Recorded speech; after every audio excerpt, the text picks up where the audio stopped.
Farroupilha e Inconfidência Mineira.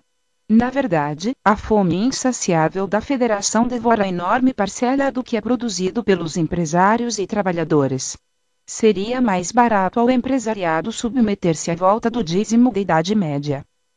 Resumidamente, a esquerda repele o separatismo afirmando que ele é coisa de direita. A direita diz o mesmo ao inverso. Porém, todas são visões absolutamente equivocadas. E não é preciso muita inteligência para chegar a essa conclusão. Na verdade, a pequenez dessa discussão não tem lugar na causa independentista. Essas questões ultrapassadas só podem ter lugar em sociedades pequenas, onde as alternativas políticas permitidas também são pequenas. A esquerda, por exemplo, fala como se estivesse bebendo vinho das mais finas castas da sabedoria, quando está bebendo vinagre e reles. Muitos até demonstram sólido conhecimento das teses dos grandes pensadores do socialismo, ao mesmo tempo em que desconhecem e desprezam o próprio chão onde nasceram, sua história e a quantidade de sangue derramado pelas gerações passadas na busca da liberdade para esse chão. Consultando o raciocínio, na verdade seria esperar demais uma esquerda de primeiro mundo, quando o sistema e suas raízes de direita são de terceiro ou quarto mundo. Enquanto isso, o projeto independentista tem por alvo o primeiro mundo. Na visão das instituições brasileiras, a resistência ao independentismo toma contornos radicais. Os políticos, os tribunais e a grande imprensa fecham a questão. Inúmeras outras organizações atreladas ao sistema, públicas ou privadas, também não admitem qualquer discussão que ponham em risco a indissolubilidade do Brasil. É paradoxal, até mesmo muitas lideranças de entidades tradicionalistas gaúchas compartilham desta postura. Porém são os primeiros a vestir a indumentária que lembra os heróis farrapos nas comemorações farroupilhas 20 de setembro e possuem lugar reservado no palanque oficial. O que essa gente faz ali, afinal? Sem dúvida, a paz de Ponche Verde gerou no seu ventre muitos maricas que falam grosso, mas que em nada lembram os bravos farroupilhas.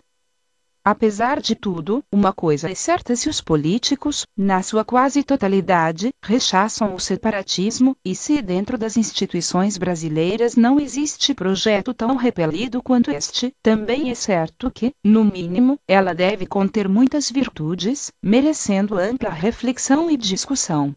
O Sul é uma nação.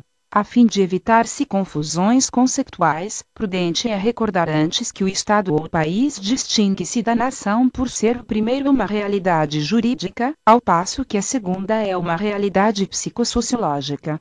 São realidades diferentes e inconfundíveis. Por outro lado, enquanto o conceito de nação é subjetivo, o Estado é objetivo. Essa diferenciação é fundamental na tese em curso porque não nega a qualidade de Estado à República Federativa do Brasil, porém a sua qualidade de nação única. O conceito de Estado não foi muito claro na antiguidade. Começou com a polis, na Grécia, e a civitas, em Roma. Mas deve-se a Maquiavel, principal artífice da ciência política moderna, a introdução desta expressão na literatura científica. Todavia, não há ainda uma definição de Estado que seja aceita sem restrições. As definições encontradas refletem pontos de vista de cada autor e doutrina. Neste momento, essa polêmica não tem grande importância, porquanto a compreensão de Estado está com fortes raízes na consciência de todos, independentemente das definições já colocadas em papel. Pedindo emprestada a definição escolhida por Gropali, o Estado é a pessoa jurídica soberana, constituída de um povo organizado sobre um território sob o comando de um poder supremo, para fins de defesa, ordem, bem-estar e progresso social. Os elementos constitutivos do Estado são população, território e governo. Consequência de qualquer definição que for escolhida, o Estado pode constituir-se por um ou mais povos e nações. No primeiro caso, surge o Estado Nacional, um só povo e nação. No segundo, aparece o Estado plurinacional, mais de um povo e nação.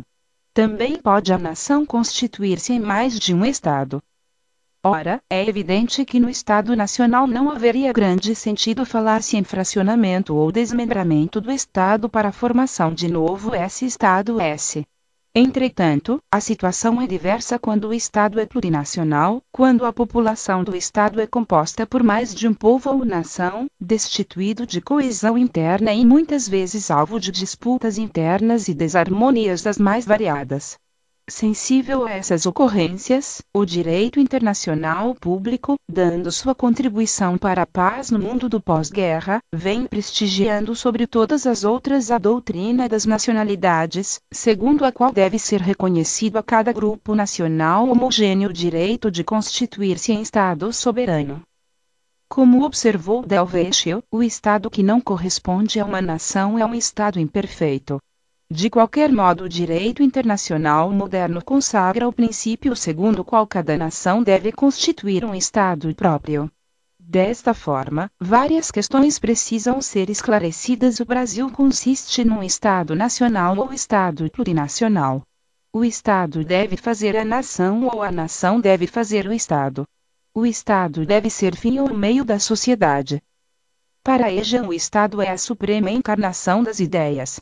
Já na teoria fascista, a nação não faz o Estado, mas este é que faz a nação.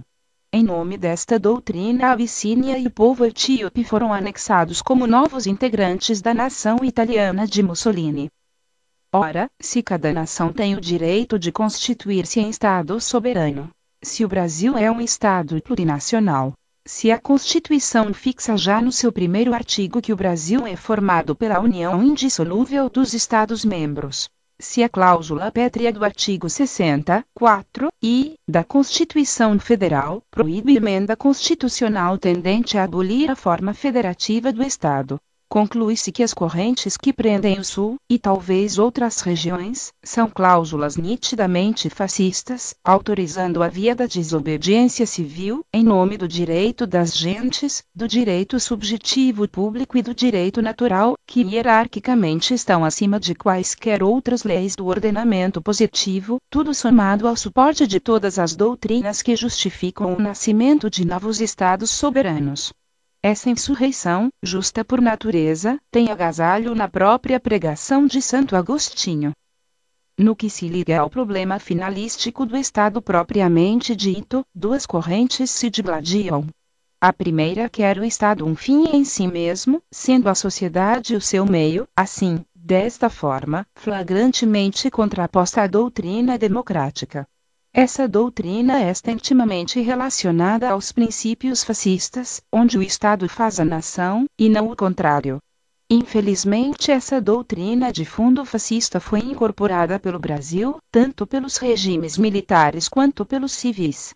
Por ela tudo se justifica em nome do país, mesmo que se trate da subjugação de povos diferentes. A segunda doutrina prega que o Estado, democraticamente considerado, não passa de uma instituição nacional, um meio para a realização da vontade coletiva, tendo por único fim a própria sociedade. Segundo ela, a nação é de direito natural, enquanto o Estado resume-se em obra da vontade humana. Assim, o Estado não tem autoridade nem finalidade em si mesmo. Deve-lhe ser a soma dos ideais da comunhão que deveria representar. O próximo passo é provar que o Sul já é uma nação, com um povo próprio. Essa missão competiria aos respectivos povos das outras regiões, no que lhes pertinece assim entenderem. Abrindo a discussão, primeiro há que se conceituar ao certo o que é uma nação. Depois, se o Sul enquadra-se, ou não, nessa conceituação. No que a nação distingue-se de povo. Alguns autores afirmam que nação e povo se equivalem. Dentre eles Maggiore e Battaglia, com tendências idealistas. Mas esta afirmação não é aceita pela maioria. Na verdade são conceitos semelhantes. Porém nação é de maior compreensão que povo, porque tem natureza político-sociológica. Assim, é preciso delimitar muito bem os conceitos de nação e povo estabelecidos pelos autores. Apesar de algumas divergências, no cerne da questão a convergência é a regra. M. Auriol define a nação como uma população fixada no solo, na qual um laço de parentesco espiritual desenvolve o pensamento da unidade de agrupamento. Preces de Druid Constitucional, 1923, p. 25. Por seu turno, Jelinek caracteriza a nação